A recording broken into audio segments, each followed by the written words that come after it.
pidiéndole al Señor que en su gracia Él nos sostenga y nos dirija. Así que ahora vamos a empezar nuestro tiempo el día de hoy. Oremos al Señor. Gracias, Señor, por tu infinita bondad al concedernos la vida, pero sobre todo, Señor, al concedernos el privilegio de conocerte. No hay nada más grande, no hay nada más sublime en esta tierra que llegar a conocerte a ti, el único Dios verdadero, y a Jesucristo, tu Hijo, a quien has enviado. Quiero pedirte, Señor, que por tu gran misericordia tú puedas darme sabiduría para enseñar esta clase, no solamente informar la mente, sino también pastorear el corazón, Señor, a través de estas palabras. Te pido que la doctrina y la enseñanza sean mucho más para nosotros que simplemente debates teológicos o filosóficos sobre ciertas cosas, sino aquello en donde está puesta nuestra vida, aquello de donde emana nuestra vida, Señor. Haznos conscientes de la gran necesidad que tenemos de ti y de tu palabra y de cada día vivir más conforme a lo que ella dice. Gracias por mis hermanos, bendícelos en el lugar donde estén y que este tiempo sea un tiempo de gran regocijo al estudiar tu palabra. Te pedimos todas estas cosas en el nombre de Jesús. Amén. Que el Señor les bendiga, mis hermanos. Vamos a comenzar entonces y vamos a invertir nuestro tiempo meditando en las verdades que tenemos delante de nosotros. Simplemente quiero que me permitan hacer un pequeño recordatorio como lo hacemos en cada clase porque es importante saber dónde estamos. Estamos estudiando nuestra identidad, estoy mostrando la identidad bautista y para esto estamos buscando un documento histórico. Este documento histórico es la confesión bautista más importante que se ha escrito, es la segunda confesión bautista de Londres, o también llamada la Confesión Bautista de 1689. Esta preciosa confesión fue basada en la Confesión de Westminster, pero editada con el propósito de mostrar cuáles eran los aspectos particulares precisamente de la identidad bautista. Hemos invertido ya algunas semanas analizando nuestra confesión de fe de 1689 a la luz de la ortodoxia. Tomamos el credo de los apóstoles para poder considerarlo de esa manera. Y entonces nos dimos cuenta que no solamente es ortodoxa, sino que guarda el mismo lenguaje que se ha usado en diferentes credos y confesiones históricas, pero también guarda el mismo orden que se utiliza, lo cual demuestra el énfasis que tiene en una confesión que es ortodoxa. Pero ahora estamos en nuestro segundo tema y estamos finalizándolo el día de hoy con ayuda del Señor. Estamos mirando lo que tiene que ver con que nuestra confesión también como parte de su identidad es reformada. Muchas personas, incluyendo buenos hermanos presbiterianos, han dudado del hecho de que los bautistas sean un grupo reformado por el hecho de que históricamente los grupos reformados, los que estuvieron dentro del movimiento de la reforma, eran grupos paido-bautistas, es decir, que bautizaban niños, bautizaban infantes. El hecho de que nosotros como bautistas o credo bautistas, que bautizamos a las personas que creen, ha sido un tema muy debatible y he estado en mesa con amados hermanos que han dicho, mira, simplemente tú no eres calvinista ni eres reformado porque tú no haces lo que hace un reformado y lo que hace un calvinista. Y se están refiriendo específicamente al bautismo de niños. Sin embargo, nuestra respuesta para ellos, con mucho amor, pero con mucha firmeza, es: nuestra fe es una fe reformada y lo estamos probando a través de tomar las tres solas originales de la Reforma, la sola Escritura en primer lugar, y demostramos que nuestra confesión de fe muestra no solamente las doctrinas, sino las implicaciones de la sola Escritura de una manera clara, reformada, y esto hace que sea una heredera legítima de la Reforma. Pero luego también analizamos la sola fide, que es, sin llegar a tener dudas sobre esto, la sola o la doctrina más representativa del tiempo de la Reforma. La fe es aquello que se apropia del regalo de Dios, pero es pasivo en el sentido de que no hace nada, que no cambia al hombre, sino que se aferra, descansa en Cristo, y luego como resultado viene entonces una transformación a través del poder del Espíritu en esa santificación. Hemos demostrado que la confesión de fe también es absolutamente clara con respecto a este tema y muestra la fe pasiva y la obediencia evangélica. Nos encontramos en el último punto y estamos considerando la sola gratia o solo por gracia. En la sola gracia habíamos dicho que la mejor manera de resumirla o presentarla era a través de las doctrinas de la gracia o los 5 puntos del calvinismo. En nuestras clases anteriores hemos revisado el hecho de que no fueron los calvinistas los que se inventaron los 5 puntos, sino que ellos respondieron en 5 puntos lo que los arminianos protestaron en 5 puntos. Y la razón por la cual se presentaron de esa manera fue para contestar punto por punto la enseñanza arminiana errada sobre los diferentes puntos de la salvación. Así que lo que estamos haciendo en esta clase, que llevamos ya 2 clases mirándolo, es analizando cada uno de esos puntos del tulip o de las doctrinas de la gracia o de los 5 puntos del calvinismo como el punto más elevado, más claro, más sistemático de la sola gratia, y estamos comparándolo con nuestra confesión de fe. Hemos caminado ya bastante, hemos recorrido, en primer lugar, miramos cómo Dios ha hecho una elección incondicional. El problema no es la elección, el problema es lo incondicional de la elección. Y entonces vimos cómo Dios eligió de manera incondicional y cómo eso claramente se enseñó en la Reforma, y nuestra confesión de fe lo enseña en las mismas proporciones, en los mismos puntos.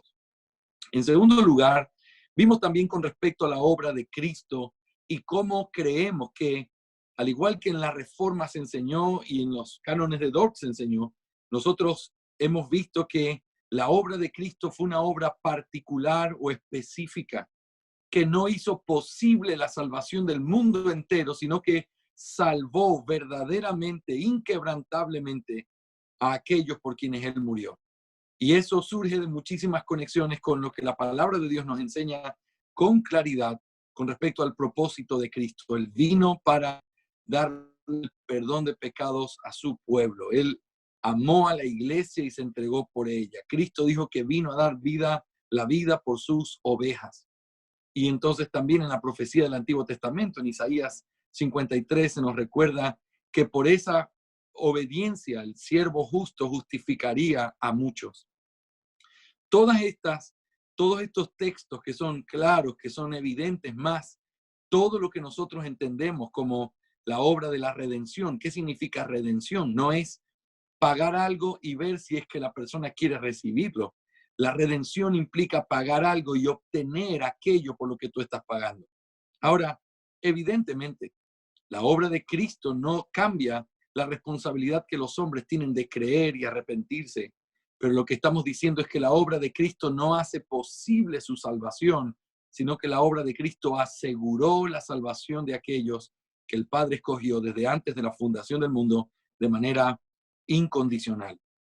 También analizamos en nuestra clase anterior la depravación total, y habíamos visto cómo esta depravación total o depravación radical o corrupción entera que el hombre tiene que ver con el punto de inicio. Hicieron una buena pregunta la semana pasada con respecto a por qué poner este punto en el número 3 y no empezar en el número 1, porque pareciera que esto tiene el fundamento. Y yo les decía que la razón por la cual lo estamos analizando así es porque así aparecen los cánones de Dort, porque así se respondió a los arminianos. Pero si nosotros quisiéramos hilarlo en un orden lógico, lo primero que debería ir es la depravación total, porque es lo que manifiesta que el hombre está perdido, caído, corrupto, no puede hacer nada bueno, no tiene nada bueno espiritualmente, me refiero, no tiene una libertad en su voluntad es un esclavo, como dijo Lutero, como escribió Jonathan Edwards. La voluntad del hombre caído es un esclavo que no tiene la capacidad ni de buscar a Dios, ni de querer a Dios. Él no puede, pero tampoco quiere ir al Señor. Y eso nos llevó a tener que considerar nuestro punto número 4, que es donde nos encontramos el día de hoy, de donde vamos a continuar, hablando de la preciosísima doctrina llamada la gracia irresistible, o también conectada con el llamamiento eficaz. La gracia irresistible o llamado eficaz también. Según el arminianismo, y habíamos dicho que lastimosamente lo que muchas iglesias evangélicas el día de hoy pregonan no es arminianismo histórico, sino otra enseñanza errónea mucho más anterior a eso, que tiene que ver con un semipelagianismo. lo cual implica que el arminianismo dice que el hombre no tiene libre albedrío, no tiene la capacidad de buscar a Dios, no puede, pero muchas personas hoy insisten, el hombre sí puede. El hombre sí es cierto que dice que está muerto, sí, es cierto que dice que ha cometido delitos y que está en transgresiones, pero el hombre tiene la capacidad de creer y buscar al Señor y arrepentirse, y entonces el Señor lo salva. Por eso en el orden, cuando ellos tratan de explicar la salvación, dicen, el hombre escucha el evangelio y entonces el hombre cree, y como respuesta a ese creer, entonces el hombre nace de nuevo. El problema muy serio que hay con ese criterio, con esa línea de razonamiento, que por cierto, vuelvo a repetir, es lo que todos nosotros en algún momento abrazamos, o es lo que nuestras iglesias en algún momento enseñaban o siguen enseñando. Y no quiero que ninguno sienta que estoy atacando su iglesia o atacando su fe, simplemente estoy tratando de exponerlo a la luz de lo que históricamente se ha creído, porque la Biblia creemos que lo dice. No puede ser que el hombre tenga la facultad de darse vida en un sentido, porque si él estando muerto puede creer, entonces en algún sentido él tiene la capacidad de darse vida o capacitarse para poder estar disponible para aceptar la gracia que viene a través del Evangelio. Lo que nosotros creemos es que en el orden de la salvación, lo que sucede primero en la vida de un hombre no es la conversión, sino la regeneración. El Señor Jesús claramente dijo que era necesario nacer de nuevo para ver el reino de los cielos. Nadie puede venir a Cristo, nadie puede acercarse a Él a menos que el Padre lo traiga. Son las palabras del Señor en el Evangelio de Juan, capítulo 6. Por lo tanto, esta idea o lo que está detrás de esta preciosa doctrina es que para que nosotros querramos a Cristo y querramos el bien para nuestras almas, nosotros no podemos capacitarnos a nosotros mismos. Necesitamos de la gracia soberana de Dios, la cual nos da vida estando muertos en nuestros delitos y pecados. Efesios capítulo 2, versículos del 1 al 9. Y esa gracia que nos dio vida cuando estábamos muertos es la que nos capacita para que ahora es Dios el que nosotros odiábamos, ahora querramos buscarlo. Ahora, pero esto no es algo que sucede o que viene en conexión con una voluntad caída. La voluntad caída no quiere y no puede. Dios tiene que traspasar, tiene que quebrantar, tiene que romper el yugo de nuestra esclavitud, sacarnos y darnos vida para que podamos ser capaces de ir a Él.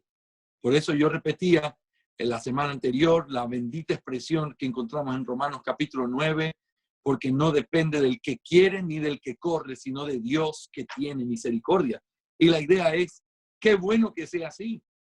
Para muchas personas que no entienden ese contexto, dirían, pero ¿cómo puede ser? Entonces, ¿será que hay personas que quieren buscar a Dios, pero Dios dice, no, yo no quiero que me busques? No, nunca es así.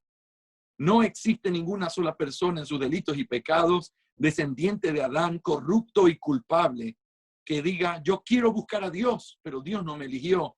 Qué mala suerte tuve.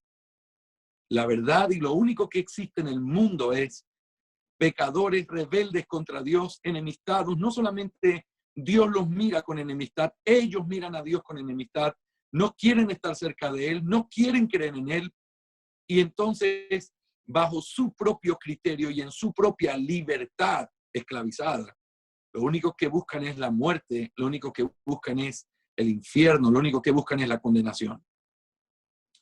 Pero cuando Dios en su gracia soberana nos llama a través de la predicación del Evangelio y el poder regenerador del Espíritu, entonces estos hombres que estábamos muertos, abrimos nuestros ojos, vemos la gloria de Cristo y venimos en verdadero arrepentimiento y fe.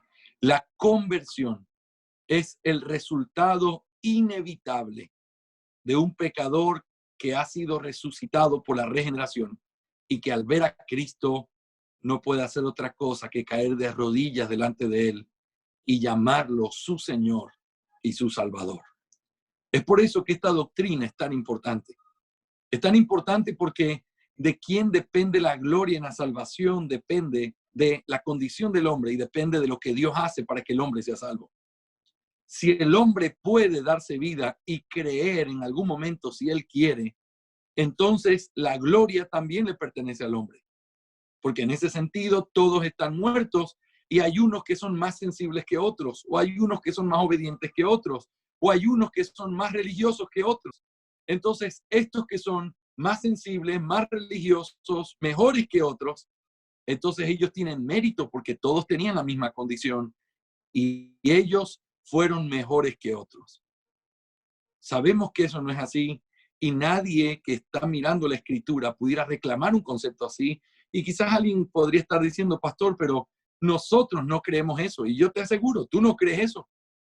Pero esa sería la conclusión inevitable si tú quieres ser fiel a lo que estás expresando cuando hablas de un libre albedrío que es capaz de buscar a Dios si quiere. Si quiere, entonces es porque puede. Y si puede, entonces los otros también pueden. Pero si él quiso, es mejor que los otros, porque pudiendo no quisieron. Entonces hay mérito en aquel que escogió por encima de aquel que no quiso escoger. El libre albedrío le trae gloria al hombre, porque el hombre entonces es capaz de buscar su redención también a través de Cristo por su propia iniciativa. Una cosa importantísima en la teología es aprender a casarse con las consecuencias de lo que decimos. Quien afirma libre albedrío en el sentido de que el hombre puede capacitarse o puede de alguna manera escuchar el mensaje y creerlo si él quiere. Entonces, como es una facultad que está en todos los hombres, necesariamente tienes que afirmar que esos hombres son mejores que otros porque hicieron algo que otros no quisieron hacer. Pero por supuesto, ese no es el caso de lo que la Biblia nos enseña. Quien hace la diferencia entre unos y otros no es el hombre, es el Dios soberano que ha querido escoger a unos para vida y a otros los ha pasado por alto por causa de su justicia, para poder juzgarlos por algo que es justo y que finalmente los condenará. Pero a otros, Él decidió en su gracia abrazarlos, impedir el camino de muerte por el que iban. No los pasó por alto, sino que intervino en sus vidas. Y los escogió, los envió a su Hijo por ellos y envía oportunamente al Espíritu Santo en el tiempo oportuno para que les dé este nuevo nacimiento o este llamamiento eficaz. Habíamos dicho la semana anterior y he hecho esta introducción para poder ponernos en el aspecto teológico. No quiero sobreentender que todos saben lo que estoy diciendo. Quiero explicarlo con detalle porque es importante que lo entendamos. Entonces, habíamos dicho que una de las cosas más, una de las objeciones más importantes que hay es que muchas personas dicen, mire, pastor, yo solo le voy a dar una objeción sencilla, pero creo que es válida. Si ustedes dicen que el llamado es eficaz y que el llamamiento es inquebrantable y que la gracia es irresistible, entonces yo quiero que usted me explique por qué dice en Hechos capítulo 7 que ellos resistieron a Dios o que resistieron al Espíritu de Dios. ¿Por qué? Si no se lo pueden resistir, ¿en qué sentido lo resistieron? Bueno, esa es una buena pregunta y es una pregunta digna de ser respondida. Habíamos dicho que la manera de responderlo era aprender a entender o diferenciar entre un llamamiento externo y un llamamiento interno. El llamamiento externo es el llamamiento público, abierto, que llama y convoca a todos. Vengan a las bodas, vengan a la gracia de Dios. Pero en ese llamamiento público, el hombre que es quien oye con sus oídos, pero su corazón muerto simplemente está cerrado a ese mensaje, el hombre naturalmente rechaza el llamamiento externo. Así como Israel rechazó muchas veces el llamamiento de Dios. Así como Israel y Jerusalén rechazaron el llamamiento de Cristo. Cuando él estaba caminando con la cruz, hubieron algunas mujeres que vinieron llorando y él les dijo, no lloren por mí, lloren por sus hijos, porque todo esto va a ser destruido, porque Dios va a poner juicio sobre ustedes. ¿Cuántas veces quise unirlos como una gallina une a sus polluelos? Y no quisisteis. Está hablando de un llamado externo, está hablando de un llamado a la obediencia, está hablando de un llamado que pone bajo responsabilidad a todos los hombres. Dios manda y los hombres pueden desobedecer y van a ser juzgados por desobedecer. Pero quisiera añadir algo importante aquí. Dios manda, y tengo que responder de esta manera, y todos los hombres van a desobedecer, a menos que Dios haga algo para cambiar el corazón de aquellos que Él ha llamado. Y entonces ahí es donde vemos la obra soberana de Dios en la cual Él nos ha llamado. Y cuando uno analiza la palabra llamado en el Nuevo Testamento, hay cosas maravillosas que uno puede notar y conocer y que no podemos negarlas, son evidentes. Por ejemplo, uno de los sinónimos para hablar de cristianos es la palabra llamados. A los santos y fieles, luego dice llamados a ser de Jesucristo.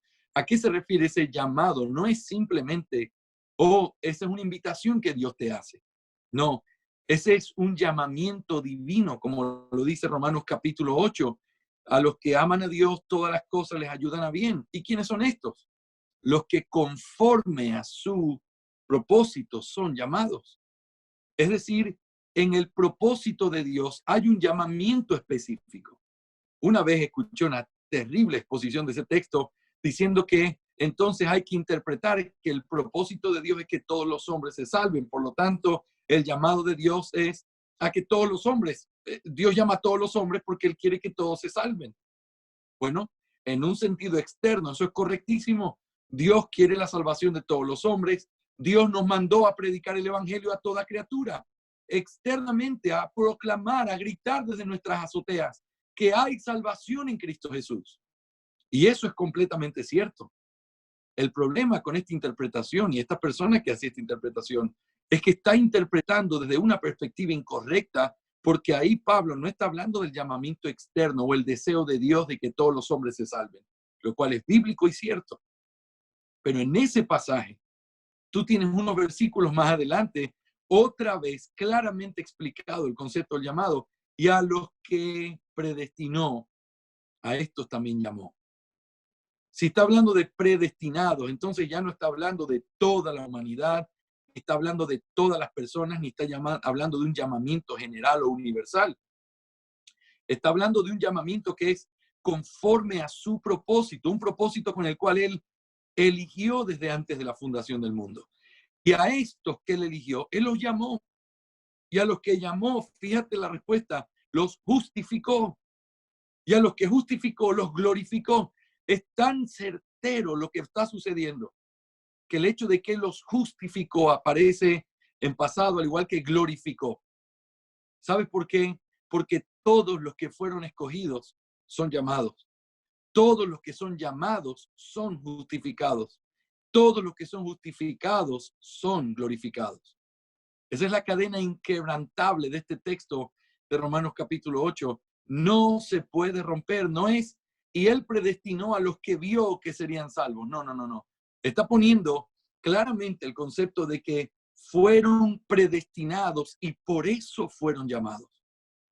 Y al ser llamados, son inevitablemente justificados. Y cuando son inevitablemente justificados, son inevitablemente glorificados.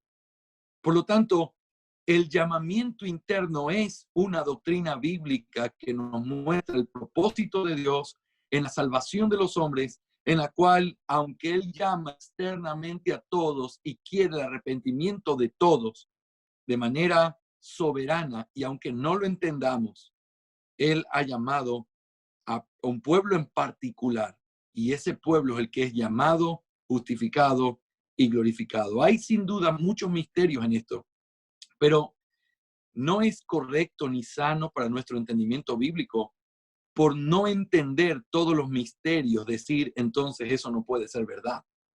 Lo que acabo de decir, si tú vas con un corazón sincero a mirar este texto en Romanos 8, te vas a dar cuenta que eso es lo que una exégesis apropiada te va a decir del texto. Pero entonces tú podrías levantar una pregunta que es la misma que yo hago. Pero entonces, si Dios quiere la salvación de todos los hombres, lo cual está explicado en muchos textos de la Biblia, y uno de los más preciosos y representativos es Ezequiel 33, cuando dice, yo no quiero la muerte del impío, sino que el impío se arrepienta y se vuelva de su mal camino. Y esa realidad es una realidad del Dios amoroso, de gracia, de un Dios que tiene un amor universal de gracia común por toda la humanidad.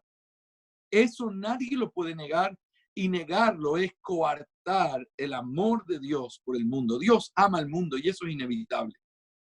Sin embargo, así como eso es clarísimo, es igual de claro que Dios no tiene el mismo amor por todos, porque hay un amor específico, hay un amor particular, hay un amor redentor que Él no le dio a todos, sino que se lo dio a su pueblo. Por lo tanto, eso también es igual de verdad. Y no es correcto decir, pero entonces tengo por un lado Dios ama al mundo y por otro lado Dios ama de manera especial a su pueblo. ¿Cuál de los dos escojo? Es que no tienes que escoger ninguno de los dos. Es que tienes que aprender a aceptar los dos. Es que tienes que aprender a ponerlos sobre la balanza y decir, estas dos cosas son verdad. ¿Y sabes cuál es el tema? Aunque no lo entendamos, esas dos cosas son verdad.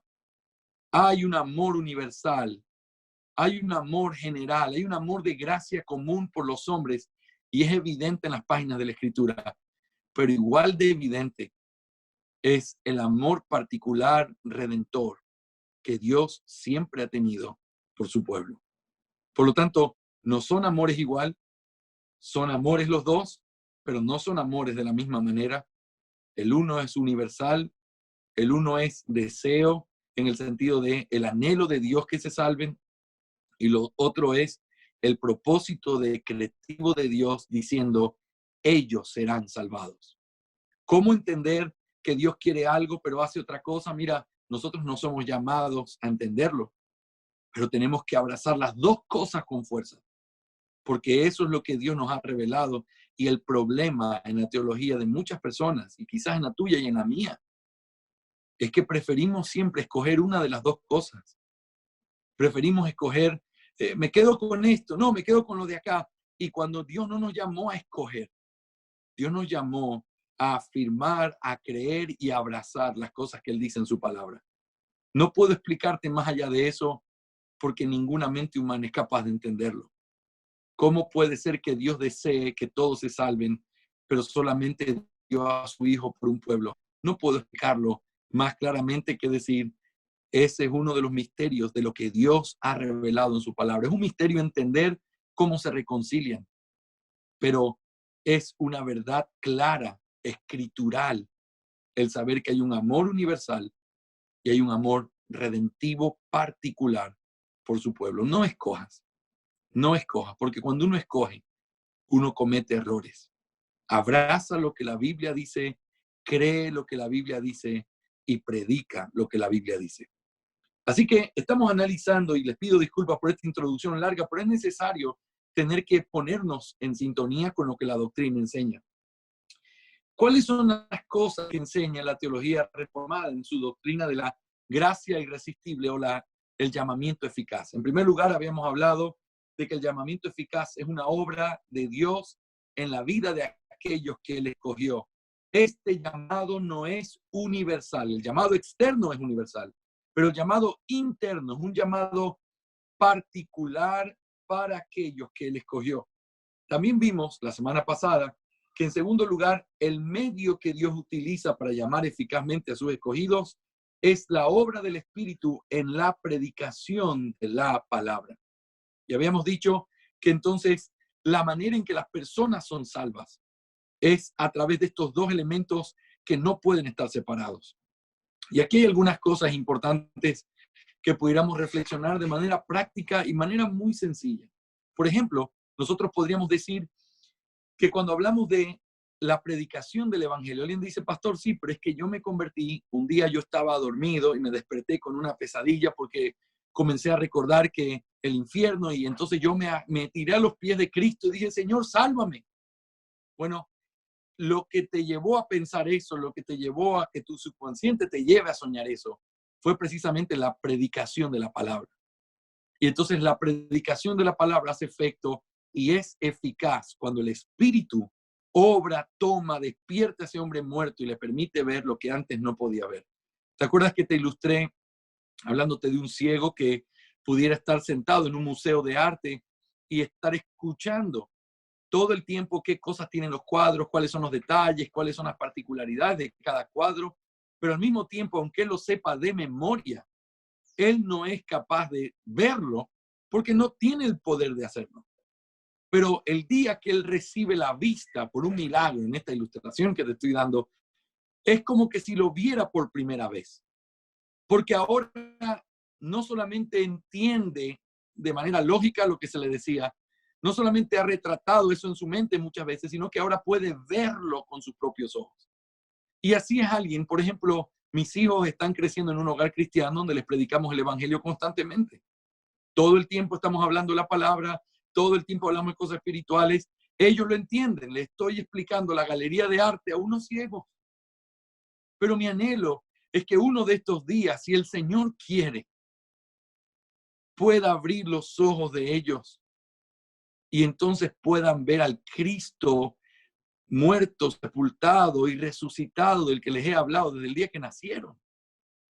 Entonces, todos estos principios tienen que ver, mis hermanos, con este llamamiento eficaz que va conectado entre la palabra y el poder del Espíritu. La palabra lleva el mensaje de salvación y el Espíritu es quien hace que la persona pueda recibirlo, aceptarlo, creerlo, porque Él capacita al hombre natural que no entiende las cosas que son del Espíritu, que no las recibe porque es hostil ante ellos. Pero cuando el Espíritu obra, entonces su corazón es cambiado y él viene en verdadero arrepentimiento con la palabra y por el Espíritu. Eso nos lleva a nuestro tercer punto, que es donde nos quedamos la semana anterior. Y yo quisiera invitarles a que puedan ver su apunte en la página 27. Vamos a comenzar el día de hoy mirando aquí y vamos a procurar terminar lo que tiene que ver con esta lección el día de hoy. Tercera cosa con respecto a la doctrina del llamamiento eficaz. El llamado de Dios es eficaz porque transforma el corazón del hombre penetrando hasta las partes más íntimas, dándole propiedades completamente nuevas que hacen que su voluntad se vuelva a Dios de manera irresistible. Fíjate, lo que hace el Espíritu a través del poder de la palabra es que le da al corazón nuevas propiedades, propiedades que no tenía. El corazón, con las propiedades que tiene naturalmente, no es capaz ni de buscar a Dios, ni de buscarlo apropiadamente, ni de buscarlo voluntariamente. El hombre rechaza a Dios, tiene enemistad con Dios, es hostil hacia Dios. No quiere, no puede, pero no le interesa. Y entonces, ¿cómo puede ser que un corazón así, cómo puede ser que un hombre que está en esa condición pueda buscar a Dios verdaderamente? La respuesta es que no puede. Por eso necesita que el Espíritu cambie su corazón y le dé propiedades que ese corazón no tenía. Hay un salmo preciosísimo, el Salmo 110. Quiero leértelo simplemente para recordar algo que es precioso aquí. Salmo 110, versículo 3 dice: tu pueblo se ofrecerá voluntariamente en el día de tu poder. Y esta es una preciosa expresión de este salmo tan importante de David, en el que se nos muestra una realidad imposible para el corazón humano. Si tú estuvieras escuchando estas palabras, tú dirías: Señor, pero explícame, ¿cómo puede ser que el pueblo se ofrezca voluntariamente? El pueblo es duro de cerviz, el pueblo no entiende. Hace unos días atrás yo estaba predicando Isaías capítulo 1 en una de las noches evangelísticas que estamos predicando la palabra, y yo les decía toda la descripción que hace del pueblo de Dios, un pueblo que es literalmente como un burro.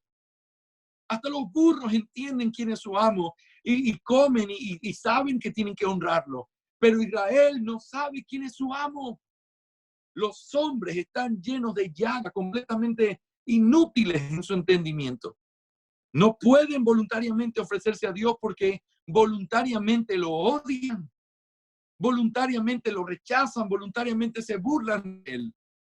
Pero cuando uno escucha una promesa como esta, tu pueblo se ofrecerá voluntariamente, uno tiene que preguntarse: escúchame, pero ¿cómo voluntariamente? Lo que tendría que suceder es que, no sé, tendrían que cambiarles el corazón, hacer de ellos otras personas para que puedan hacerlo voluntariamente. Y precisamente en eso consiste esta doctrina, en el cambiarles el corazón de piedra por uno de carne. cambiar ese corazón que rechaza a Dios, que lo odia, que no quiere nada con Él, y cambiarles por un corazón que sí es capaz de buscarlo, anhelarlo, amarlo. Se cambia ese corazón de piedra que odia a Dios y se les da un corazón de carne con el que ellos pueden ofrecerse voluntariamente al Señor. Y es precioso en esta profecía, dice, en el día de tu poder. Eso quiero hacer solo un comentario importante. Hay muchas personas, y ustedes lo saben, que están pregonando un falso evangelio y ni siquiera vamos a perder el tiempo explicando que es falso porque es evidente. Pero ellos hablan de milagros y de sanidades y de cosas que pueden hacer. No hay un milagro más grande que cuando tú estás reunido con un pueblo que antes odiaban a Dios, que antes lo aborrecían con toda su alma y que ahora están sentados. Y permíteme usar esta ilustración un poco fuerte, como el endemoniado gadareno, cambiado su ropa y cambiada su cara, sentado a los pies del Señor. No necesitamos un milagro más grande que ese, porque hasta el diablo, y mira cómo lo digo, hasta el diablo puede hacer que caigan relámpagos y lluevan serpientes. Palabras de Lutero. Pero solo Dios puede hacer que un pecador que odia a Dios con toda su alma, que lo aborrece con toda la fuerza de su corazón y que se abraza del infierno y salta con alegría al abismo, de pronto esté cantando las salvaciones del Señor. Esté cantando que hay gozo en su alma porque Cristo le encontró. Eso es un milagro. Ese es la manifestación más importante y más grande de poder que Dios hace en nuestros días. Y escúchame una cosa, no es poco, no es una cosa pequeña, es imposible, pero lo que es imposible para los hombres, Dios lo hace posible.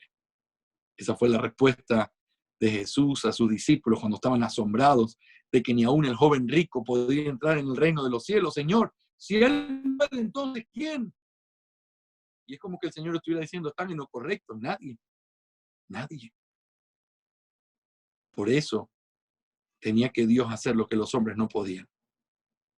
Quiero que pienses en eso y mira cómo entender esto hace que nosotros glorifiquemos al Señor y adoremos su nombre por el reconocer que si tú estás hoy cantando, si tú estás hoy escuchando su palabra, si hoy, no importa si tu iglesia tiene 3 personas, eso ahí es mucho más grande que cualquier manifestación diabólica de falso poder. Porque tienes 3 que tendrían que estar en el mundo perdidos en sus pecados, pero están reunidos contigo, adorando al Dios que los salvó. No hay un poder más grande que ese. Dios transforma el corazón y nos da un nuevo corazón. Quiero leerte rápidamente lo que dicen los cánones de Dort y luego nuestra confesión de fe.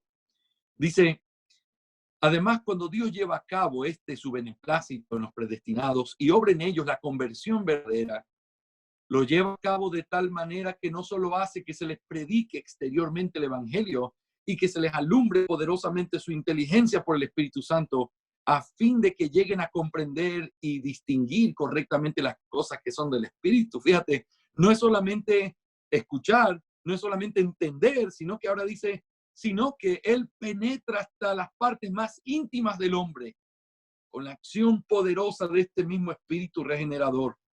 Él abre el corazón que está cerrado, Él quebranta lo que es duro, Él circuncida lo que es incircunciso, Él infunde en la voluntad propiedades nuevas y hace que esta voluntad que estaba muerta reviva, que era muerta, que se haga buena, que no quería, ahora quiera realmente, que era rebelde, se haga obediente.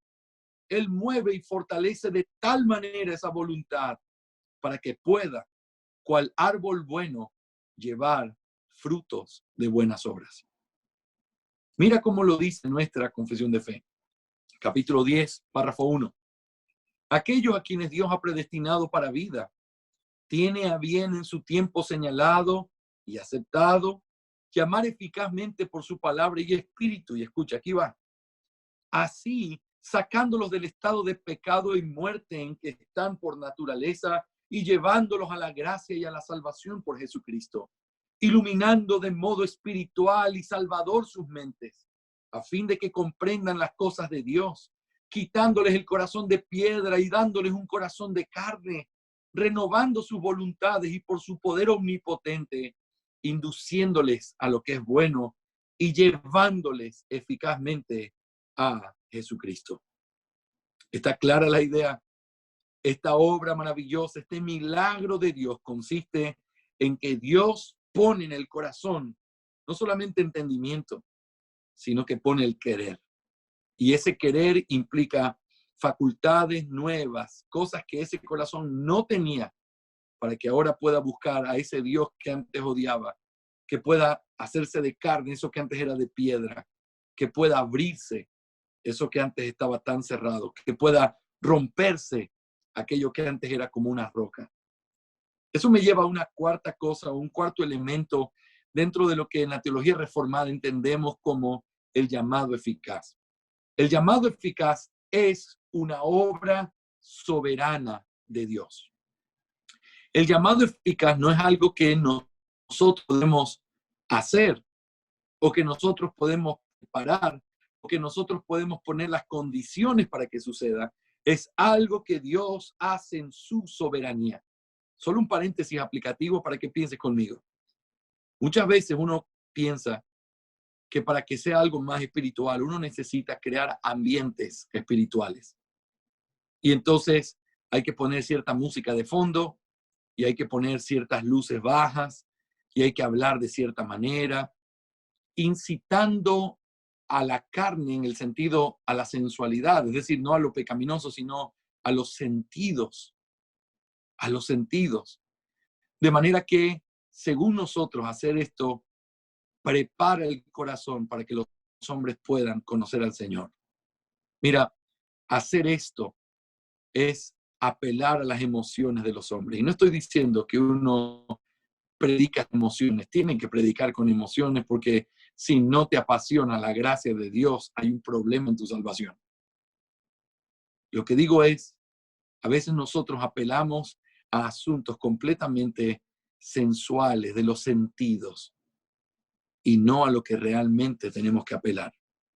Cuando uno prepara el ambiente para predicar ciertas cosas o hacer ciertas cosas, es muy similar a cuando uno trata de prender un fuego extraño o hacer algo con un fuego artificial, esperando que Dios consuma el holocausto, pero lo hacemos con un fuego que nosotros mismos prendimos. Es tan soberana la obra de Dios que ni siquiera nosotros con el mejor de nuestros corazones podemos prever qué es lo que Dios hará. Hay tantas historias y seguramente tantas en tu propia vida que nos llevan a recordar que la salvación no es algo que tú puedes contabilizar en las decisiones que uno piensa que tuvo una noche en la que predicó el evangelio. Oye, 50 personas pasaron de muerte a vida. ¿De verdad? ¿De verdad se puede ser tan liviano en una cosa tan importante como el milagro de la salvación? Nosotros no necesitamos contabilizar. Nosotros no necesitamos saber si lo que yo hice fue o no fue importante o tuvo fruto. El Señor es quien da el fruto y lo hace de una manera soberana. Nuestra tendencia humana es tratar de saber cómo nos fue. ¿Cómo nos fue esta noche? ¿Cuántas decisiones? ¿Cuántos pasaron de muerte a vida? Mira, la única evidencia bíblica que Dios te da para poder decir si alguien pasó de muerte a vida tiene que ver con la perseverancia. Yo creo que te lo dije ya en una de las clases anteriores, pero cuando uno estudia, por ejemplo, la parábola del sembrador, y dice que una parte de la semilla cayó en piedra donde comenzó a crecer, pero como no tenía fundamento, cuando salió el sol se quemó, y cuando el Señor explica eso, dice, estos son los que en el momento reciben con gozo la palabra.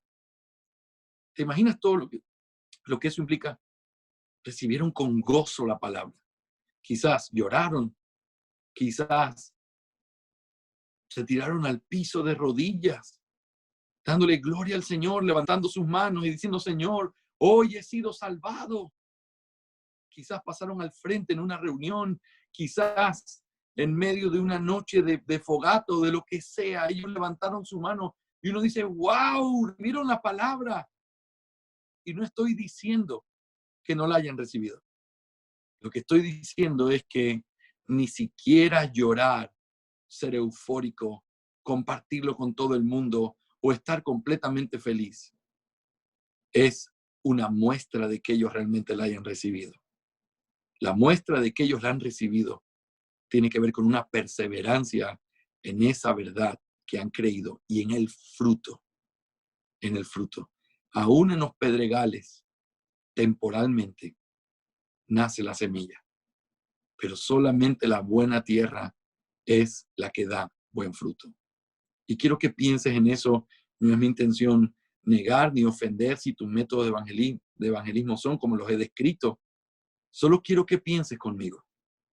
Una de las cosas que enseñamos y creemos fielmente en nuestra identidad reformada es que la obra de Dios es soberana. Tú no puedes controlar dónde va a soplar el viento. La única cosa que tú y yo podemos hacer es ver cómo se mueven las ramas de los árboles y decir, gloria al Señor, porque por aquí pasó. Pero no podemos controlarla, no podemos diseñarla, no podemos programarla. Cuando yo me gradué del Instituto Bíblico, hace muchos años atrás, yo tenía un plan en mi cabeza. Bueno, primer año discipulado, primer año evangelismo, segundo año discipulado, tercer año bautismos, cuarto año tenemos estos, quinto año comienzo a plantar otra iglesia y tienes toda una idea bien hecha de lo que no tienes ni idea de cómo funciona. No, no es así. Humanamente como pastor he estado tantas veces mirando personas y digo, este es un verdadero creyente. Y de pronto te das cuenta que aquellos en los que uno mira tantas cosas, tantas virtudes temporales, terminan siendo personas que detestan la fe y se van blasfemando el nombre de Cristo. Y tú dices, ¿pero qué pasó? No, no pasó nada.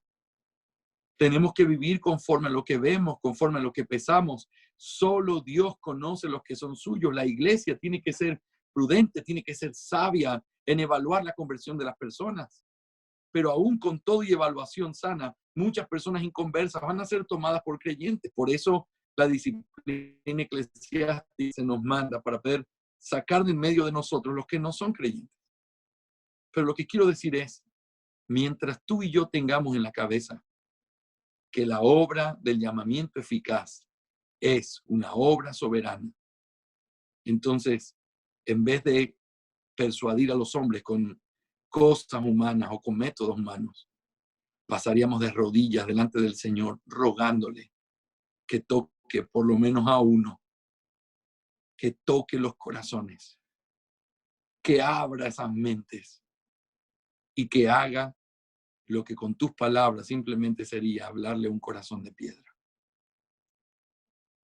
En eso consisten las implicaciones prácticas de una doctrina tan importante como esta. No puedes quedarte simplemente en un evangelio fabricado por nosotros, conversiones fabricadas por nosotros. No tenemos que hacer mucha investigación para ver las graves consecuencias de lo que ha traído un evangelismo como el que hemos vivido en los últimos 50 años, donde es salvo y es parte de una estadística todo aquel que hace una oración de fe. Y como decíamos la semana pasada, no se trata de que no tengan que decírselo al Señor o proclamarlo con sus labios, claro que sí, pero la responsabilidad de la iglesia es tener que pesar en una buena forma, con una buena actitud, todos aquellos que se llaman hermanos, porque no todos son nuestros hermanos. Y eso tiene que llevar una evaluación prudente, piadosa, que no puede simplemente cerrarse en una cantidad de números, como que estuviéramos haciendo una especie de proclamación de qué tan exitoso es nuestro ministerio. Es asombroso cuando uno mira la historia de muchos misioneros que hoy son muy admirados. Hombres como David Livingstone, que pasó tantos años haciendo una obra en un lugar como África y tuvo, creo que, un convertido, y no sé si lo llegó a ver. Hombres como William Carey, que son hombres que se admiran en las misiones. y hombres que no la pasaron fácil, y precisamente por esa misma convicción. Por cierto, todos ellos creían en la gracia irresistible y el llamamiento eficaz. Cuando William Carey salió de Inglaterra para irse a la India, él estaba ahí y un hombre le dijo, ¿y para qué quieres ir? Y entonces él dijo, no, porque el Señor también tiene ovejas en ese lugar. La convicción de que es Dios quien trae salvación es algo que, lejos de apagar el evangelismo, la pasión por el evangelismo, es algo que la inyecta. Porque si esto dependiera de nosotros, entonces eso implica, oye, ten cuidado, yo vivo en una ciudad que tiene 500,000 habitantes. Y la mayoría, la gran mayoría, la inmensa mayoría de esos 500,000 están en su pecado. Están cerrados, están con el corazón de piedra, odian la fe. Si yo estuviera parado aquí, quizás estaría frustrado diciendo, Señor, pero es que esta gente no quiere. Y quizás yo mismo me puedo responder como que si Dios lo hiciera. Jorge, ¿y qué piensas? ¿Que sí van a querer? No, ellos no quieren. Pero yo también tengo ovejas en esta ciudad. Y lo que tienes que hacer es proclamar la palabra, porque esa es la forma en la que ellos escuchan la voz del pastor y él les da vida. Lo único que asegura y afirma la misión que nosotros hacemos en la tierra es saber que esta obra es una obra eficaz, soberana de parte de Dios. Eso tiene que traer gozo a tu corazón. Esto no depende de ti, no está sobre ti. Tú eres simplemente un pequeño instrumento, insignificante, al igual que yo, pero que tenemos el privilegio de ser parte de esta obra de salvación de Dios, donde Dios sopla y donde almas se convierten, hasta por la gente más simple, menos educada como tú y como yo. Pero Dios hace su obra, siempre la ha hecho así y siempre la hará así. Déjame leerte lo que dicen los cánones de Dort y luego te voy a leer lo que dice nuestra confesión de fe. El llamado eficaz es una obra soberana. El cánones de Dort dice así, sino que este nuevo nacimiento no es obrado en nosotros por medio de la predicación externa solamente, ni por indicación o por alguna forma tal de acción por la que una vez Dios hubiese terminado su obra, entonces estaría en el poder del hombre el nacer de nuevo o no, el convertirse o no. No, no es así. Sino que es una operación totalmente sobrenatural, poderosísima y al mismo tiempo suavísima, milagrosa, oculta e inexpresable, la cual, según el testimonio de la Escritura, inspirada por el autor de esta operación, por cierto, no es menor ni inferior en su poder que la creación o la resurrección de los muertos. De modo que todos aquellos en cuyo corazón obra Dios de esta milagrosa manera, renacen cierta, infalible y eficazmente, y de hecho, como consecuencia inevitable, creen. Qué preciosas palabras para describir esta obra maravillosa que Dios hace, soberana, pero una obra que Él hace. Es una obra que es poderosísima. Y mira cómo se la compara de una manera real. La nueva creación está contrastada con la antigua creación. Y la antigua creación fue un milagro del poder y la palabra de Dios. Y la nueva creación es hecha con el mismo poder. El mismo poder que resucitó a Jesucristo es el mismo que resucita los corazones muertos. Por eso te digo, no hay una manifestación de poder divino más grande que la conversión de un pecador como tú y como yo. En el capítulo 10, párrafo 2 de nuestra confesión de fe dice así, este llamamiento eficaz proviene solamente de la gracia libre y especial de Dios, no de ninguna cosa prevista en el hombre, ni por ningún poder o instrumentalidad en la criatura, siendo el hombre en esto enteramente pasivo al estar muerto en delitos y pecados. Eso me lleva al quinto y último punto con respecto a la gracia irresistible, y eso es que este llamado eficaz transforma la voluntad de tal manera que el hombre que ha sido llamado por Dios cree en Cristo y se convierte producto de la gracia recibida, pero también y al mismo tiempo por su propia voluntad. Aquí hay un misterio asombroso, pero que es un misterio verdadero que encontramos en las páginas de la Escritura. Nadie quiere y entonces Dios pone el querer y entonces el hombre quiere. Fíjate, uno de los errores primeros que uno comete cuando está en las doctrinas de la gracia al principio es decir, no, si tú no viniste a Cristo porque tú querías, tú no creíste en Él. No, espérate. Es importante afirmar esto. La salvación se obtiene solamente por la fe y el hombre tiene que creer. Lo que hace la diferencia, lo que hace asombrosa esta doctrina, es que el hombre quiere precisamente porque Dios pone en él ese querer como el hacer.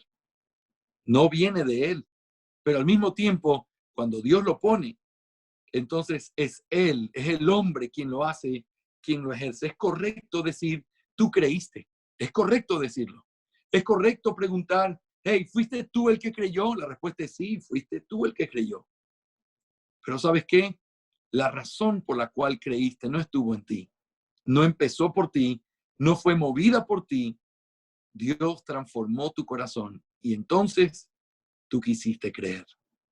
Por eso, volviendo al Salmo 110, versículo 3, tu pueblo se te ofrecerá voluntariamente. ¿Ves?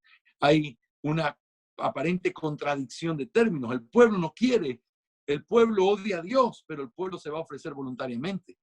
Es Dios quien hace la transformación, es Dios quien cambia el corazón, pero el pueblo es el que, producto de esa transformación, busca a Dios voluntariamente.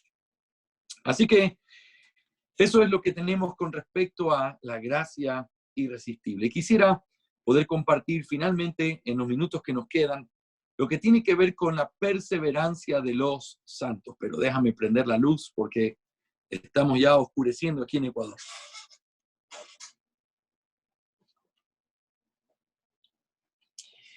Muy bien, hablemos de la perseverancia de los santos. Déjame hacer una pequeña introducción para entender en qué consiste esta doctrina y luego vamos a ir explicando algunos detalles claves de esta doctrina. La perseverancia de los santos muchas veces se la llama también o se la iguala con la seguridad de la salvación. Otra vez, en el mundo evangélico contemporáneo, la gran mayoría de iglesias evangélicas, hay muchas también que no lo creen, pero la gran mayoría creen que la salvación no se pierde. Sobre todo estoy hablando de denominaciones conservadoras, de nuestros amados bautistas independientes, de algunos bautistas fundamentales. La fe que se tiene es, la salvación no se pierde. Pero al igual que con los arminianos, hay una inconsistencia también en su entendimiento, porque por un lado, abrazan la idea de que el hombre tiene libre albedrío, pero por otro lado, abrazan la idea de que la salvación depende completamente en Dios al final y que por eso no se puede perder. Es que es una inconsistencia desde la misma esencia, porque en el momento en que uno dice que el hombre tiene libre albedrío, entonces uno puede y tiene que entender que el hombre podría entonces soltarse de esa gracia de la que se abrazó voluntariamente, soltarse de la gracia cuando él también quiera.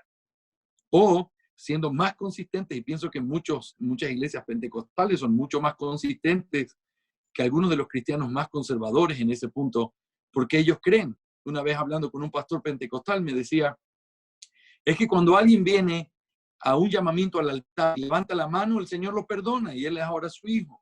Si él peca, pierde su salvación. Entonces él tiene que volver a repetirse y volver a venir a Cristo. Si él vuelve a pecar, vuelve a perderla y así tiene que tratar de vivir en santidad todos los días hasta que el Señor venga a buscarlo. Es una terrible manera de vivir, es una terrible manera de entender la doctrina, pero por lo menos es consistente con el libre albedrío. Si tú puedes tomar, entonces también puedes soltar. ¿Qué es lo que hace o qué es lo que cambia? Que tú pudiste tomar, pero no puedes dejar después. Entonces, hay que ser consistentes con eso. El arminianismo es inconsistente. También la iglesia cristiana evangélica hoy es inconsistente.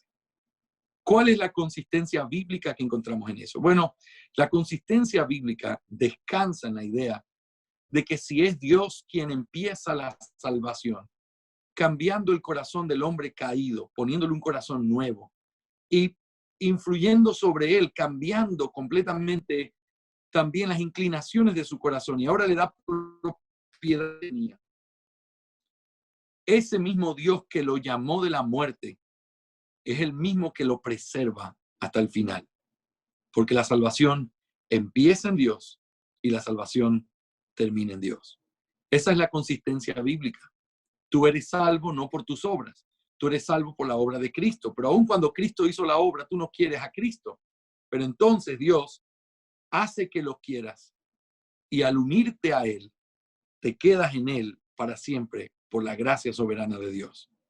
Así que la doctrina de la perseverancia de los santos tiene que ver con este aspecto de la seguridad de salvación. Pero déjame decirte algo más antes de poder mirar los elementos que tiene esta doctrina. Por mucho tiempo, aún dentro de la discusión reformada, muchos reformadores se rehusaron a enseñar sobre la seguridad de salvación porque no querían, como muchísimos años después, Dietrich Bonhoeffer usó esta expresión, no querían abaratar la gracia, lo cual implicaba hacer que la gracia sea una gracia barata, que no implicaba esfuerzo, que no implicaba una verdadera manifestación de la fe, sino que simplemente era aferrarse a algo y saber que si lo tenías, entonces nunca más lo perdías y no tenías que vivir ni tener responsabilidad al respecto. Muchos en el tiempo de la Reforma prefirieron no hablar de la seguridad de salvación. Y eso es un tema interesantísimo porque a veces nosotros lo sobreentendemos como que eso es un tema básico. Pero en nuestra confesión de fe se explica con mucha claridad el hecho de que sí es posible tener en esta vida seguridad de tu salvación. Y la razón por la cual puedes tener seguridad de tu salvación está basado tanto en este concepto de la perseverancia como en el hecho de la promesa y el pacto de Dios. Hablemos de la perseverancia. La perseverancia tiene, por decirlo así, como una moneda, dos caras. Por un lado está la perseverancia de los santos y por otro lado está la preservación de parte de Dios. La perseverancia de los santos significa que los que realmente han creído van a vivir arrepintiéndose, van a vivir conforme a la profesión, porque ellos los lleva a vivir una vida diferente, ya no pueden vivir como antes. Entonces ahora glorifican al Señor, viven para Él y aunque tropiezan, caen y se apartan temporalmente del Señor, ellos perseveran hasta el final de sus días porque el espíritu que está en ellos, esa simiente, como dice Juan, es lo que les lleva a perseverar en esta nueva vida. Al mismo tiempo, la salvación no depende o no la mantienes por hacer buenas obras o por tratar de perseverar en ella, sino que la salvación se mantiene porque es Dios quien preserva a su pueblo. Así que si pudiéramos utilizar un ejemplo, es como alguien que va corriendo y entonces va corriendo, pero al mismo tiempo el viento lo va empujando y uno puede decir, bueno, llegué aquí porque el viento o algún factor me ayudó a llegar, sí, pero al mismo tiempo fueron tus piernas. O un barco que está en el agua y entonces el barco se va moviendo. Es la construcción del barco lo que toca el agua, pero el viento es lo que hace que ese barco se mueva y avance. La idea es la misma. Dios preserva y entonces el pueblo persevera. Hay una pregunta interesante, voy a leer al final las preguntas, pero una de las cosas que siempre surge aquí es, pastor, ¿y qué hay con aquellos que apostatan de la fe? Apostatar de la fe no es pecar solamente. No es simplemente irse de la iglesia o cambiar de denominación o tener otras convicciones doctrinales.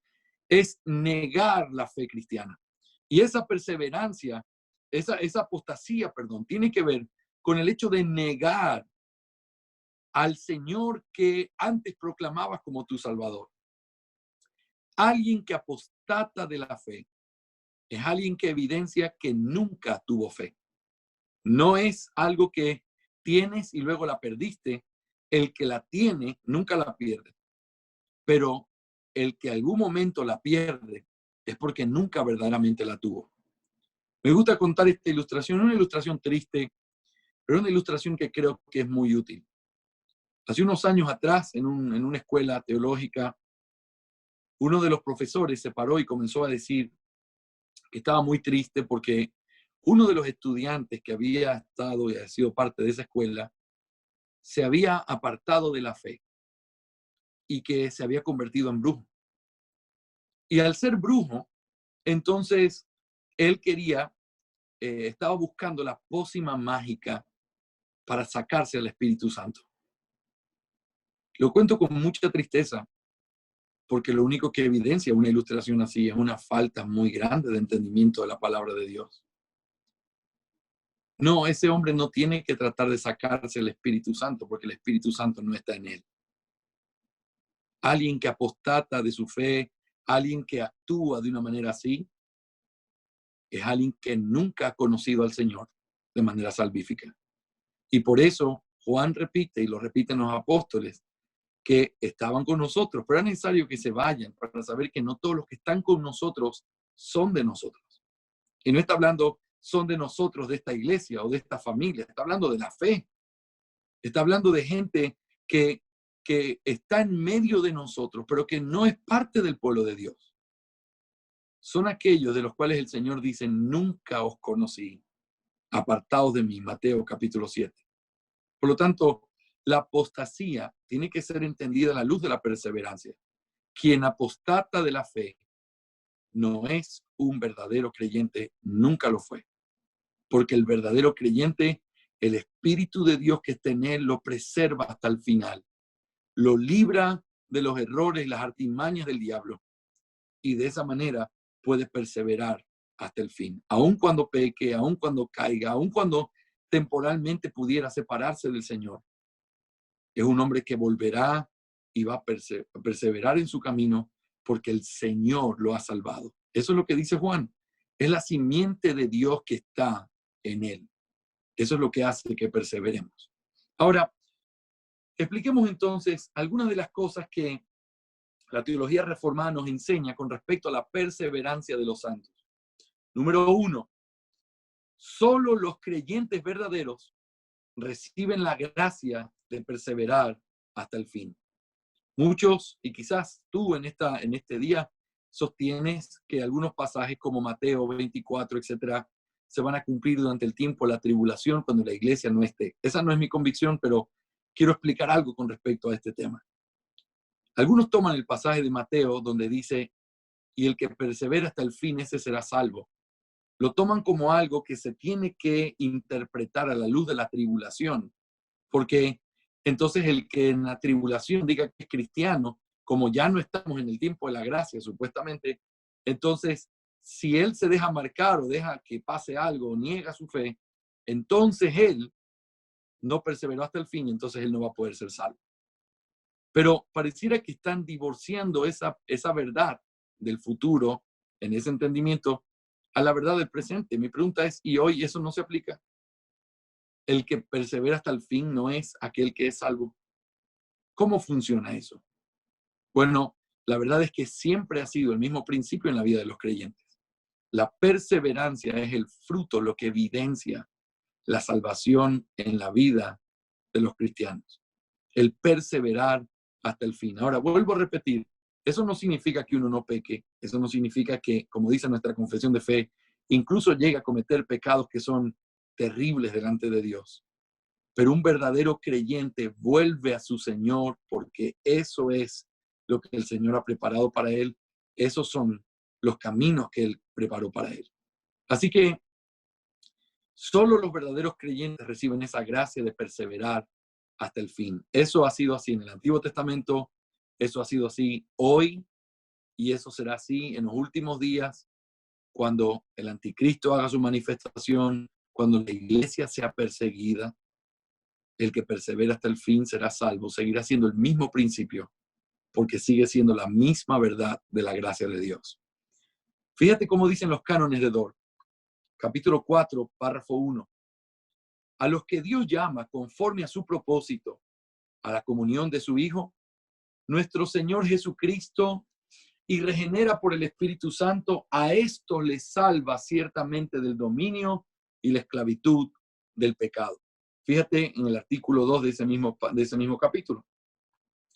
De esto hablan los cotidianos pecados de la flaqueza y el que las mejores obras de los santos también adolezcan de defectos, lo cual le da motivo constante de humillarse ante Dios, de buscar su refugio en el Cristo crucificado, de matar progresivamente la carne por el espíritu de oración y los santos ejercicios de piedad y de desear la meta de la perfección hasta que, librados de este cuerpo de muerte, reinen con el Cordero en los cielos. Artículo 3. A causa de estos restos de pecado, de este remanente de pecado que moran en el hombre y también con motivo de las tentaciones del mundo y de Satanás, los convertidos no podrán perseverar firmemente en esta gracia si fuesen abandonados a sus propias fuerzas.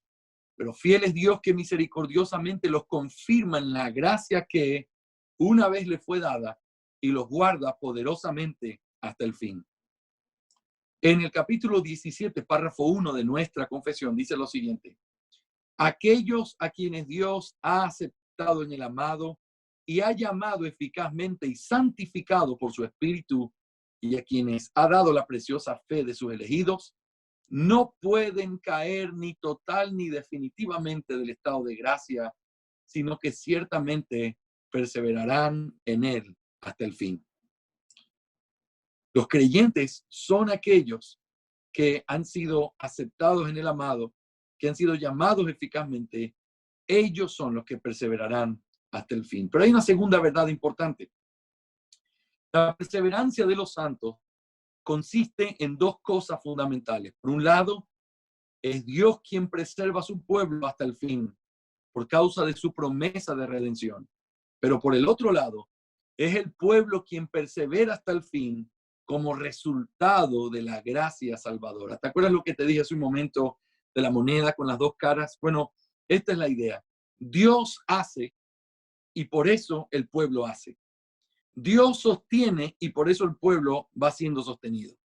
Dios preserva y por eso el pueblo persevera. Esa es la idea que está detrás de eso y es lo que encontramos constantemente en la Escritura. Mira cómo dicen los cánones de Dort.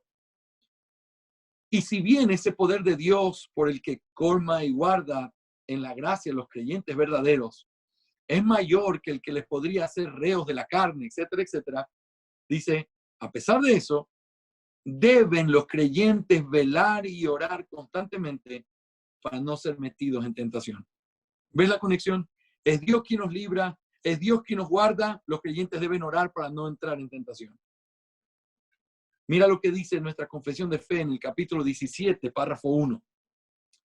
Aquellos a quienes Dios ha aceptado en el amado, dice, no pueden caer ni total ni definitivamente del estado de gracia, sino que ciertamente perseverarán en él hasta el fin y serán salvos por toda la eternidad, puesto que los dones y el llamamiento de Dios son irrevocables, porque Él continúa engendrando y nutriendo en ellos el arrepentimiento, el amor, el gozo, la esperanza y todas las virtudes del Espíritu para inmortalidad.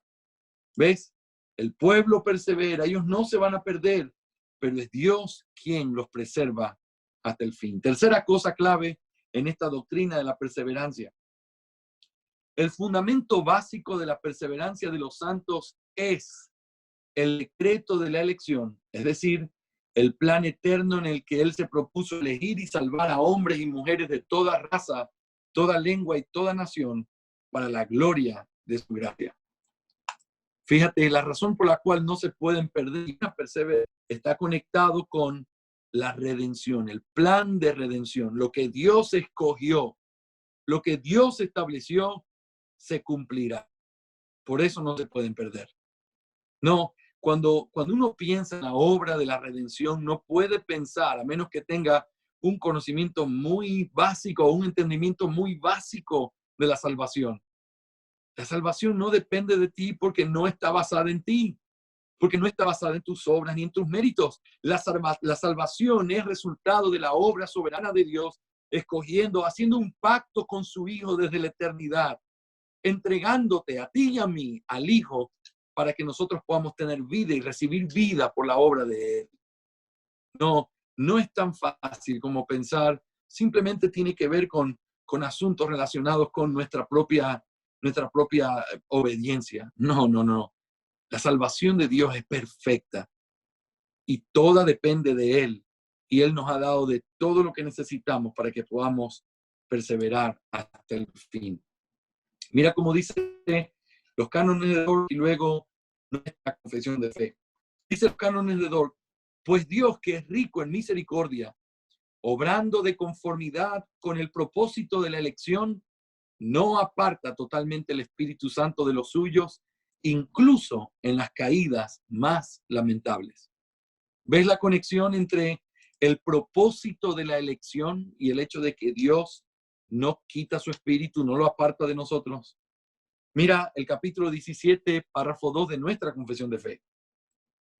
Esta perseverancia de los santos depende no de su propio libre albedrío, sino de la inmutabilidad del decreto de elección, que fluye del amor libre e inmutable de Dios el Padre. Fíjate, no depende del libre albedrío de los hombres, sino de que aquel que prometió no cambia. Él no ha cambiado. Él dijo, ustedes serán mi pueblo y yo seré su Dios. Y al afirmar eso, lo hizo de manera incondicional. Pondré la ley, perdonaré sus pecados, todos me conocerán. Esas promesas son completamente basadas en algo que Dios hizo. Él está jurando por sí mismo y está haciendo un pacto sobre sí mismo. ¿Te acuerdas cómo se hacían los pactos antiguamente? Se ponía un animal, se lo partía por la mitad y entonces los que estaban haciendo pacto caminaban en medio del animal, como el Señor le hizo caminar al pueblo de Israel más adelante en la historia, como también el Señor solo caminó en medio cuando estaba haciendo el pacto con Abraham en Génesis capítulo 15. Y la idea es, si nosotros o alguno de nosotros no cumple lo que ha prometido en este pacto, que lo mismo que le pasó a estos animales nos pase a nosotros. Bueno, cuando Dios hace este pacto con nosotros, lo hace Él solo, sobre su propio nombre.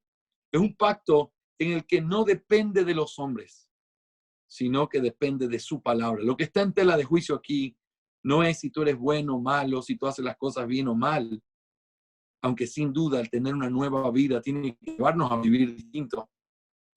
Pero lo que está en juego no es qué tan bueno tú fuiste para ver si es que lograste mantener tu salvación. Lo que está en juego es la palabra del Dios eterno inmutable. Él prometió y Él cumplirá. Por eso nosotros somos receptores de esa gracia infinita con la que Dios nos ha querido amar.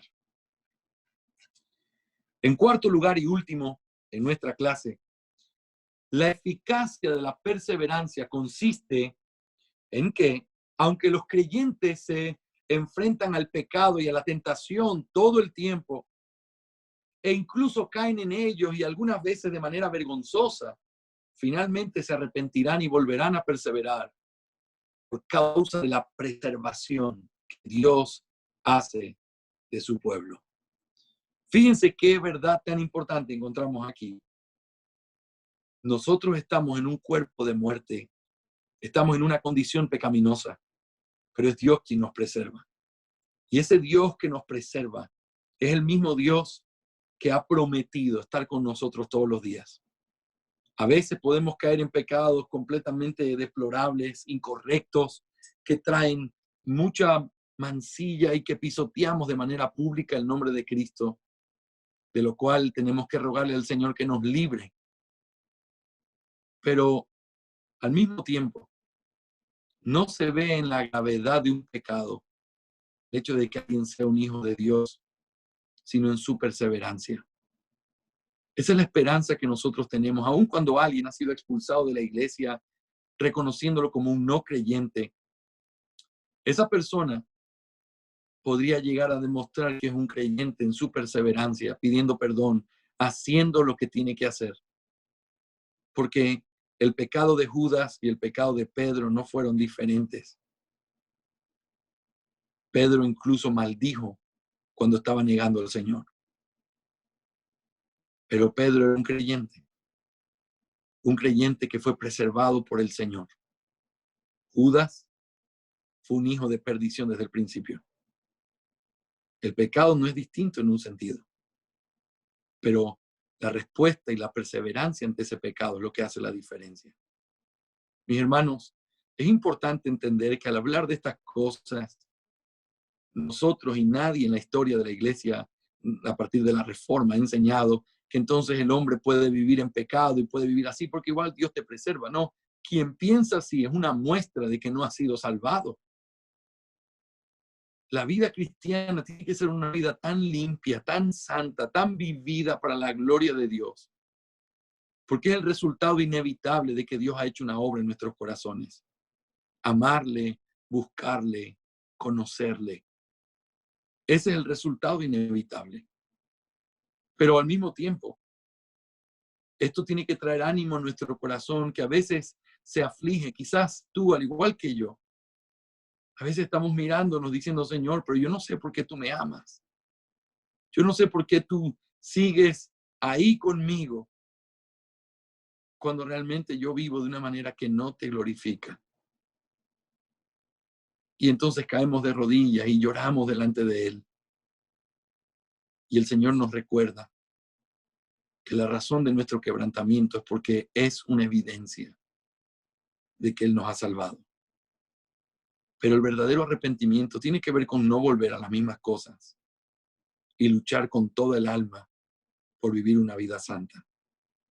Mis hermanos, la fe reformada de la que estamos hablando en esta clase es una fe que habla de la pureza, que habla de la santidad, que habla de esforzarse por vivir bien delante del Señor. Pero cuando pequemos, abogado tenemos para con el Padre, a Jesucristo su Hijo. Cuando pequemos delante del trono de la gracia, podemos volver con nuestro corazón quebrantado y Él nos vuelve a recordar que Él ha hecho un pacto de amor con nosotros. Me encanta cuando como iglesia llegamos a la cena del Señor. La cena del Señor a veces puede ser vista como algo tan superficial, cuando uno no lo entiende desde esa perspectiva. El hecho de que Dios te invite a su casa en ese sentido, a su mesa, que comparta con nosotros su cena, que nos dé pan y nos dé ese vino, es un recordatorio para nuestras almas, no es un premio para los que viven bien, es un recordatorio para nuestras almas de que el pacto sigue igual de vigente que el primer día, que Él sigue siendo el Padre fiel y que Él sigue sosteniendo a su iglesia. Quiero que te imagines todas las formas en las que nosotros participamos de la cena. A veces quizás después de haber tenido una mala semana, quizás haber tenido malas actitudes, quizás estar luchando con un pecado que sentimos que no podemos más, a veces con culpabilidad, pero venimos arrepentidos y nos sentamos ahí y de pronto comienza a compartirse el hecho de que vamos a participar de la cena.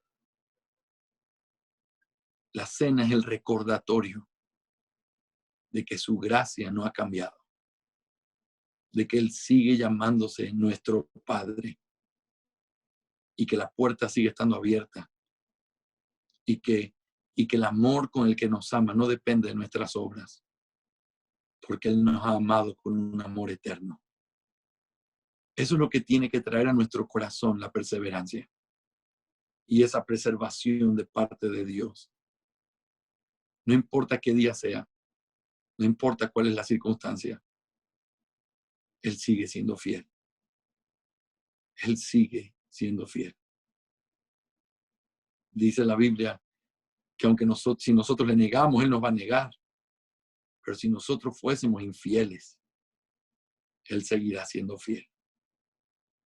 Eso es algo que no cambia. El domingo pasado tuvimos un precioso tiempo en nuestro tiempo de adoración familiar. Y cuando estaba predicando la palabra para nuestros hermanos en sus casas, recordamos esas preciosas palabras de Moisés contándonos de que el pueblo salió y que nunca se apartó ni la columna de fuego de noche ni la nube de día guiando al pueblo. Y yo les decía, nunca se apartó, no dejó de estar ni un solo día yo les recordaba, eso incluyó el día en que comenzaron a protestar porque no había agua. Eso incluyó el día que comenzaron a protestar porque los habían traído a morir al desierto si en Egipto habían sepulcros. Eso incluye el día en que hablaron contra Moisés. Eso incluye el día en que dijeron que el maná era un pan despreciable. ¿Sabes? ¡Qué pueblo infiel!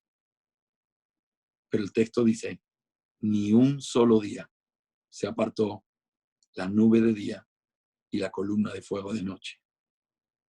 Eso es lo que tiene que llevarnos a pensar esta preciosa doctrina de la perseverancia. Déjame concluir leyéndote lo que dice los cánones de Dort y luego nuestra confesión de fe. Los cánones de Dort en el capítulo 4, en este párrafo dice, entre tanto, la Sagrada Escritura testifica que los creyentes en esta vida luchan contra diversas vacilaciones de la carne y que, puestos en grave tentación, no siempre experimentan esta confianza absoluta de la fe y esta certeza de la perseverancia, pero Dios, el Padre de toda consolación, no les dejará ser tentados más de lo que pueden resistir, sino que dará también juntamente con la tentación la salida.